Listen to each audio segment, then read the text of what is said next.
A'udhu billahi minash shaitanir rajim. Bismillahir rahmanir rahim. Nahmadahu wa nusalli ala rasulihil kareem. Fa amma ba'd. Assalamu alaikum wa rahmatullahi wa barakatuh. Durre Shawar Mirza with you again. Today I am going to tell you about a girl who, subhanallah, very sweet girl, also very nice, talented, well educated, very independent girl. She's done her masters in her subjects, so she's very well educated. She comes from a very good family, so she's very well groomed, and she's beautiful, definitely. Her parents were looking for a boy for her for a long time, and in between they found a good match for her, and they were thinking about getting her married to this boy. And when the arrangements and the talk between the two families were going on, they decided to let the girl and the boy talk to each other.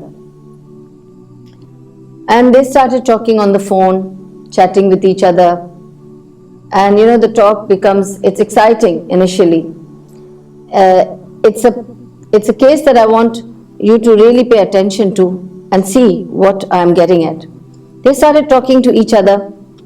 First it was a few, far and few calls here and there. Then it became more frequent, and then it became all the time and chatting all the time. And when you're all the time talking and chatting, sometimes you get into topics or conversations which are not compatible, and you can get into arguments. So they had arguments. Sometimes they would agree on things, and sometimes they would agree to disagree, and sometimes they would just disagree. Sometimes they would just bang the phone on each other, then sometimes they would not talk to each other for the whole day, and this was going on. Now it was getting frequent, the calls were getting frequent, the arguments were getting frequent, and now it was coming to fights. Now this is bound to happen. When you get into this kind of a relationship, sisters, I want you to really understand this problem. When you leave your children to talk on the phone for a longer time, you're anticipating that they'll create understanding between each other, the girl and the boy? Actually, no. It'll create misunderstanding between each other. Because the time is too short. They're not living with each other. When they have disagreements, they do not have the time and frame and situation to make it up. Their making it up is also temporary.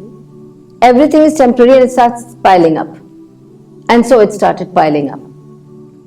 Finally, when the families very happily decided to get them engaged, they were very not so enthusiastic about the engagement. Well, they got engaged. And they felt that they're getting engaged because they're in love with each other, because of the talking to each other. But they had more misunderstandings than understandings. So after engagement, things went a little bit more bad, not really better. And these arguments started growing because now even families were involved. Your mother said that to me when she came to our house. Your mother also said that to me. And you know the gift she gave me? That was not appropriate for a girl. And I don't think that's right for your mother to give me. And you know what your mother said to my mother? Oh dear, this was going on. Now your mother and my mother, then your father and my father, and then you and me. And it started clashing, and the engagement broke. Fine. But now there is, the breakup, all these regrets, the emotional problem, feeling down, depression, I can't sleep, I have anxiety problems, I'm having nightmares. Who's going to get married to me now? My engagement broke, I'm heartbroken. Now nobody will love me. Feeling of rejection, feeling of remorse also. Feeling of regrets also. Oh, I shouldn't have said this to him. I think I was harsh on him. I think he was also harsh on me. Okay, so it's all a confusion now. Took some time, and months it took for her to recover from this situation. This is the situation we are talking about. The emotional turmoil, the unbalanced, confused state of mind, some regrets, some remorse, some confusion, and don't know how to pick it up. Anyway, somehow There were people who she counseled who were sincere. They gave her the right counseling. She recovered, balanced out. Alhamdulillah, she came to a position where she was okay to handle it afresh again. Now the parents were looking for a boy again for her. Now her age is also gone up. She was 25, now she's 27. Difficult to find a boy now. Why? Because our society is all the things are in their minds. This is old, this is this, and this is that. We have to break these barriers. Anyway, she was also a target of the societal pressure. And with a lot of pressure over the parents and on herself, the parents were able to find a man for her. And now she found a man, and they were very good family. Everything moved very fast. She did not make the mistake of talking to him on the phone. That one mistake was taken care of, and she was given in marriage happily. But guess what happened? This time another disaster took place. She's happily married. She goes to this man. On the wedding night, the man says to her, see how interesting it is. He says, I'm open to everything. You know, everybody has a past. I'm sure you have a past too. You can share it with me. We are going to start a new life together. You can tell me about yourself, and I can tell you about myself. You know, when I was in college or university, I had a girl who I had a crush on. We used to talk to each other, but things didn't materialize. I wanted to marry her, but it didn't happen, so we didn't get married. So it's just fizzled out. Now I don't know, I've lost touch with her and it's over. Now Alhamdulillah, I'm married to you. Okay, I told you mine. Tell me yours. What's your story? So this girl very happily decides to tell him the story and says, you know, this was a guy. My parents were planning to get me married to him. For 2 years we were talking, meeting. So he said, how much? How much were you talking? What else did you do? You went to coffee? You went to dinner? Did you go out? Did you go for a movie? Did you go shopping with him? What else did you do with him? And she's just going on simply telling him what all she did with him, thinking she's just being honest to the husband, and it's okay to tell him everything because now she's married to him and she's starting a new life. She's not thinking about the other guy. But she said it happened like this, then I got engaged with him. Things didn't materialize. We had lots of differences, so we broke up. He asked, do you still love him? She said, well, I've loved him a lot, but now I've overcome that feeling and now I'm in marriage with you. He said, you know something? I told you about my past. That was just a lie. I just wanted to know what's your past. And the only way I had was this way. If I tell you something, it'll encourage you to tell me your past, and I'll find out if you had somebody. And you had somebody. And you did this with him and that with him. You've been that close to somebody. I cannot live with you. I cannot live one day with you.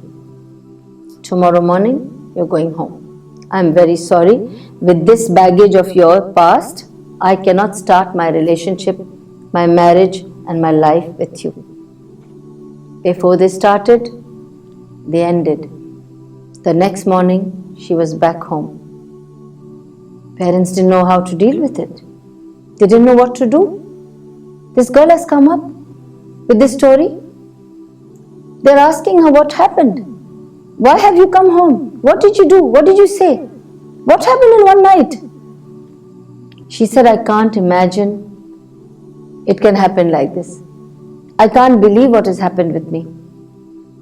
But now she has to give an answer to the parents who got her happily married. Finally, they found a family to settle her down. And mind you, she's 27. She's not a 19, 20-year-old girl. And she doesn't know now how to deal with the situation. The mother asks, tell me what you said to him. Tell me what he said to you. Finally, she's answerable to them. So she goes telling them the story. This has happened. And he sent me home. And now they think it's a disaster. So the parents go speak to his parents. beg them, explain to them, that's her past, that's over, it happened. The parents say, we can't do anything. The boy has to accept her. So they go to the boy. They're requesting him, begging him, please don't consider her past. It's over. But he says, she told me what all she has done with him, and I'm not able to accept it. Now, knowing all that, I cannot love her. I cannot have her as my wife. I'm not able to go close to her. So what's the point of spoiling her life and living with her? These parents are telling him, but you've already spoiled her life. You should have checked all this earlier. He said, but I did ask her earlier. Nobody told me earlier. This was the only way I could ask. So the whole thing was a mess. The father had a heart attack soon after that. He had to undergo a bypass. He was very serious, very critical. Mother had blood pressure due to stress. They stopped socializing for some time. They didn't know how to explain to people that they got this daughter married so beautifully just for a night. And she's come back the very next day. They didn't know how to clear the situation. And so it went on. A year went by. And in this 1 year, what happened? She went through a lot of emotional problems. She had depression, bouts and bouts of depression. She would cry all night and all day. She stopped seeing her friends and families. Parents also stopped socializing. They got isolated. People were asking, so how is she? Is she happy in her new home? And the mother would go, no, she's come back. They broke up. They didn't know how to explain why she broke up in a day. What could have gone wrong? They cannot tell everybody what happened. So the days went by. Each day was heavier than the other. Each day they had more questions to answer than the other. And this each day was getting difficult and difficult. She was going through emotional trauma. It was a bad case. Obviously, she was going through a trauma. They were all emotionally very disturbed, the whole family. She had lots and lots of regrets. She could see where she has gone wrong. Even he kept on thinking about her and kept on thinking what has happened. Because before that, and when he was getting into the marriage, he was looking forward to getting married to this girl because she is a very nice girl. Only thing is he didn't know that she has a past. So this was going on. The past became a problem. The present became a problem. And with this emotional dilemma, the months went by. She tried to do work. She could not work. She tried to keep herself occupied in different various activities, but she was not able to do anything. This regret, this remorse finally took over her, and she decided to write to this man. And she wrote to him saying that, this is how life has been for me. But this is what I'm going through now. This is what my parents are going through. And I'm really regretful of what has happened. And I'm sorry because of my past, and the story that I told you has upset the whole thing. But then my life has come to an end because of this. And where do I go? What do I do? Give me a direction. Help me.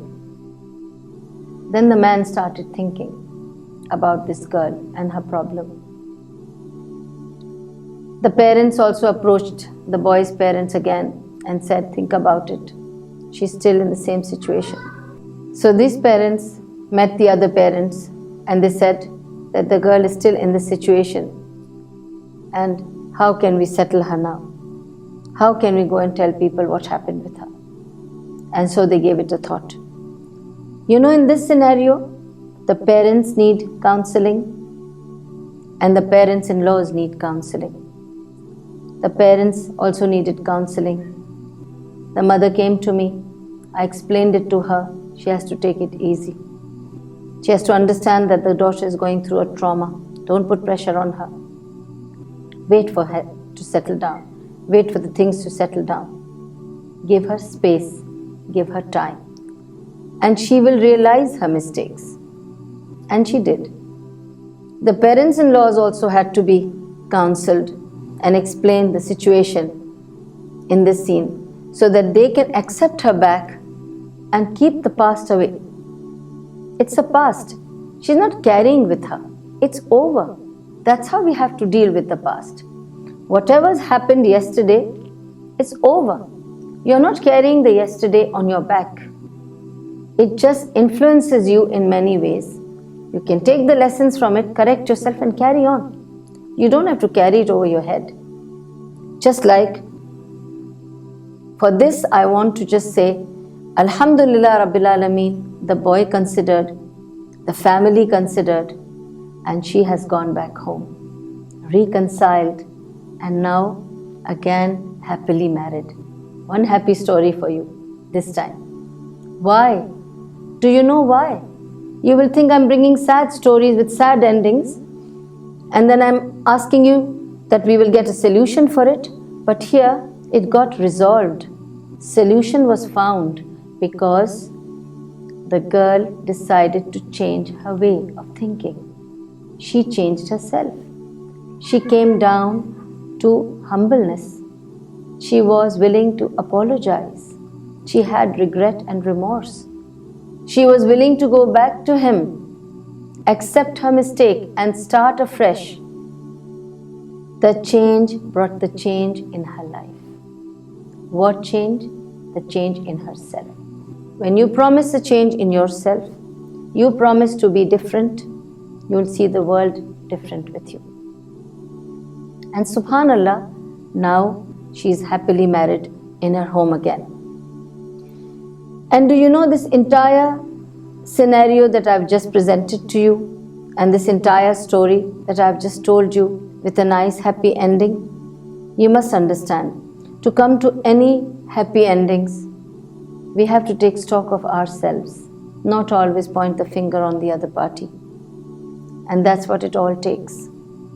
Look into yourselves, change yourselves, transform yourselves, and that's when you meet the same people, same situation in a different light.